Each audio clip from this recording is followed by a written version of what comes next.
Sarah Miller had just moved into her new apartment on the fifth floor of an old building downtown.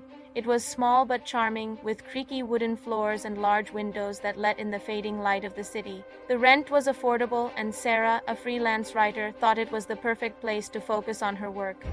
On her first night, as she unpacked, Sarah noticed an antique mirror leaning against the wall in the corner of the living room. It hadn't been listed as part of the apartment's furnishings, and there was no sign of where it came from. The frame was ornate, carved with twisting vines and strange symbols that seemed to shimmer in the dim light.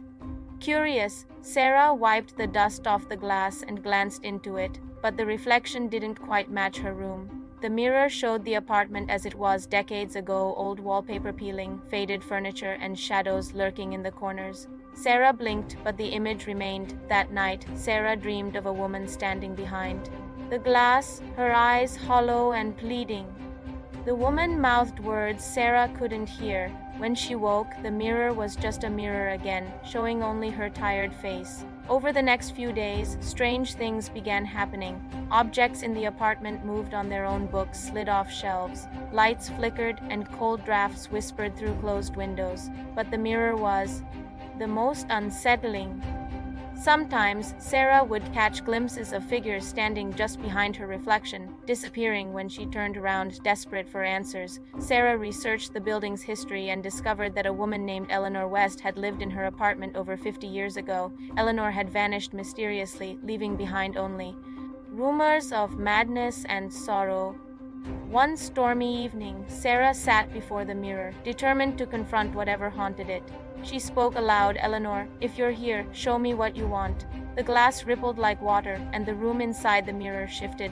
Sarah found herself looking into a memory, Eleanor's final moments. The woman had been trapped by a cruel relative who wanted her fortune. Eleanor's spirit had been bound to the mirror. Suddenly, the mirror cracked, and cold hands reached out, clawing at Sarah's reflection.